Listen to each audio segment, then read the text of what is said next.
안녕하세요. 강유선 인사이트입니다. 오늘은 많은 분들이 느끼고 또 한국 교회 안에서도 오랫동안 문제로 지적되어 온 부분에 대해 이야기해 보려고 합니다. 바로 보수 기독교는 왜 이렇게 이교도에게 패타적인가? 그리고 더 나아가 왜 이교도와 교류하는 기독교인들마저 공격하는가? 이 문제는 단순한 성향의 문제가 아닙니다. 이건 한국 기독교의 구조와 신학의 흐름, 그리고 교회의 문화가 만들어낸 결과입니다. 오늘 영상에서는 그 배타성이 어디서 왔는지, 그리고 예수님은 정말 이렇게 가르치셨는지를 깔끔하게 정리해 보겠습니다. 1. 보수 기독교의 배타성은 신학이 아니라 두려움에서 나온다. 많은 보수 교회는 이렇게 말합니다. 이교도의 사상과 섞이면 안 된다. 누룩을 조심하라. 세상과 벗하면 하나님과 원수다. 이 말만 들으면 마치 성경이 이교도를 철저히 배척하라고 가르친 것처럼 보입니다. 하지만 실제로는 그렇지 않습니다. 배타성의 뿌리는 신학이 아니라 두려움입니다. 교인이 빠져나갈까봐, 교회의 권위가 흔들릴까봐, 교인들이 새로운 사상에 눈뜰까봐, 교회의 세계관이 무너질까봐, 즉 이교도 자체가 아니라 변화가 두려운 것입니다. 배타성의 본질은 신앙심이 아니라 두려움 기반의 보수성입니다. 2. 성경이 말한 누룩을 조심하라는 이교도가 아니다. 많은 교회가 이 구절을 이교도 배척의 근거로 사용합니다. 그러나 예수님이 말한 누룩은 바리새인의 위선과 외식입니다. 이교도의 사상이 아니라 종교인들의 거짓 경건을 경계하라는 뜻입니다.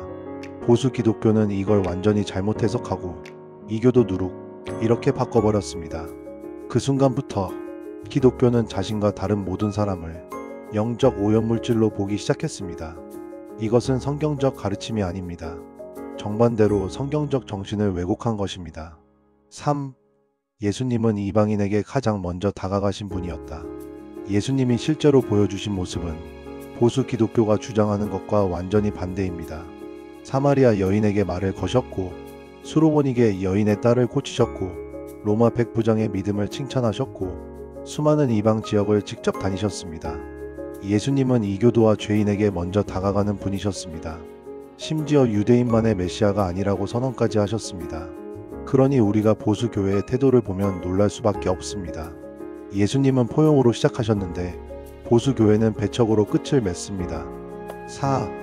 배타성의 두 번째 원인 신앙 순수성이라는 잘못된 등식? 보수 기독교는 종종 이렇게 말합니다. 믿음은 순수해야 한다. 다른 사상과 섞이면 안 된다.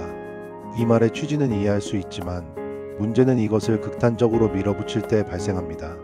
다른 종교책을 읽는 것도 죄, 다른 철학을 공부하는 것도 위험, 타 종교인과 친구가 되는 것도 주저함, 이교도와 협력하는 것도 금기시함, 순수성이라는 이름으로 폐쇄성을 강화하는 것, 이게 문제입니다. 하지만 실제로는 진짜 순수성은 배타성이 아니라 강력한 자존감에서 나옵니다. 나는 흔들리지 않는다는 확신에서 나옵니다. 믿음이 강한 사람은 이교도를 보며 흔들리지 않습니다. 오히려 대화하고 교류하면서 더 깊어집니다. 배타성은 신앙의 강함이 아니라 신앙의 약함입니다. 5. 보수 기독교는 왜 이교도를 악으로 규정했는가? 그 이유는 간단합니다. 영적 세계를 이분법으로 보는 사고방식 때문입니다. 보수 교회는 세상을 두 가지로만 나눕니다. 아군 vs 적군, 하나님 vs 사탄, 교회 vs 세상, 교인 vs 불신자. 이 프레임이 강화되면 이교도는 자동으로 적군이 되고 교류 자체가 금지가 됩니다. 그러나 실제 성경은 세상을 이렇게 단순 이분법으로 나누지 않습니다. 예수님은 사마리아인을 칭찬하셨습니다. 오히려 종교인들보다 더 낫다고 말했습니다. 세상에는 주님을 모르는 사람들 속에도 하나님의 진리가 이미 숨어 있습니다. 그걸 볼 수 있어야 합니다. 6. 건강한 기독교는 이교도를 배척하는 것이 아니라 대화한다. 초대교회는 배척이 아니라 대화와 선교로 성장했습니다. 바울은 아테네 철학자들과 토론했고 스토아 철학을 이해했고 이방 문화와 적극적으로 소통하며 복음을 전했습니다. 교회는 철학, 예술, 문화, 정치 모든 분야에서 배움을 얻었습니다. 기독교는 원래 그렇게 개방적인 종교였습니다. 폐쇄적이고 배타적인 기독교는 2000년 역사 전체에서 보면 굉장히 최근에 생긴 기형적 형태입니다. 7. 오늘날의 기독교는 다시 초대교회 정신을 회복해야 한다. 예수님의 정신은 명확합니다. 이교도를 정죄하지 말고 이해하라. 다른 문화와 대화하라. 세상 속에서 하나님의 흔적을 찾아라. 패타성이 아니라 사랑과 지혜로 복음을 나눠라. 교회가 이 정신을 회복할 때 사람들은 다시 교회로 돌아옵니다. 왜냐하면 사랑은 언제나 사람을 끌어당기고 패타성은 언제나 사람을 밀어내기 때문입니다. 예수님이라면 어떻게 하셨을까요? 보수 기독교의 패타성은 신앙의 강함에서 나온 것이 아니라 신앙의 약함에서 나온 것입니다. 예수님이 원하신 것은 순수성이라는 이름의 폐쇄가 아니라 사랑이 있는 신앙이었습니다. 이제 우리 스스로에게 물어봐야 합니다. 이교도를 배척하고 그들과 적이 되는 것이 과연 예수님의 뜻일까요?